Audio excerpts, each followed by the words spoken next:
में शमशान और आगमन तंत्र की क्रियाओं से पाल रहा हूँ। 12 वर्षों से शमशान घाट में साहब जी रह रहे थे।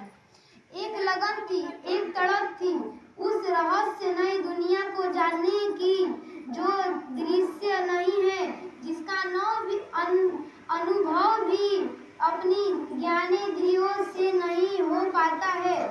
अनजाने कारणों से बाल्यकाल से ही अपने आसपास घटने वाली घटनाओं को देखकर उन घटनाओं के अज्ञात सूत्रधार को जानने की प्रबल उत्सुकता कालक्रम में पाथेय बन गई।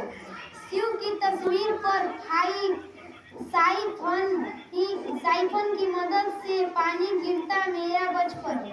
विश्व के अनेकानेक दर्शनवादों व सिद्धांतों की कलाई चढ़ता हुआ मेरा पारिवारिक पृष्ठभूमि और मान्यताओं ने सदैव मुझसे पुस्तकों के करीब रखा। इसका परिणाम यह हुआ कि मैंने कम उम्र में ही धर्मशास्त्रों और दर्शनों से संबंधित पुस्तकों पढ़ लिए। जब उनका उम्र कम ही था तब पर भी उस संबंधित बुकें पढ़ ली हैं।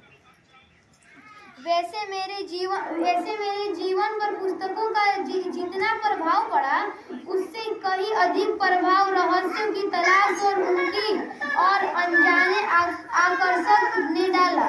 तंत्र मंत्र और शमशान के प्रति रुझान ने मुझे तांत्रिकों, अवगणों को और शरीरी गुरुओं के साथ ला खड़ा कर दिया। अपनी सीमा में उपलब्ध घूम कर साधुओं ढोंगी तांत्रिक के महाजाल में उलझत गया।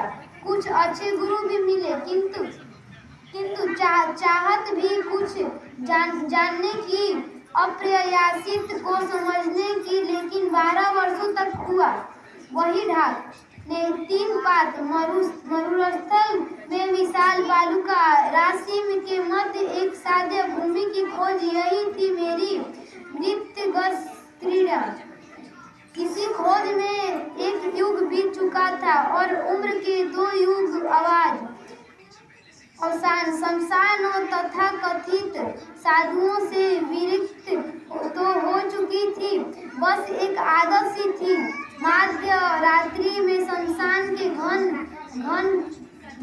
घने अंधेरे में थोड़ी देर के लिए बैठना। एक दिन मध्य रात्रि को बिहार राज्य के एक शमशान घाट में भयानक डरावनी अंधेरी रात को एक विचार मेरी प्रताड़ित मन में प्रवेश करता है। गुरु अगर ईश्वर है, प्रब्रह्म है, तो ईश्वर गुरु क्यों नहीं? सुन रहा था भगवान शिव को ईश्वर कहते हैं। मेरी दुखी मन ने विवशता में किसी तर्क के आधार पर भगवान शिव को अपना गुरु मान लिया।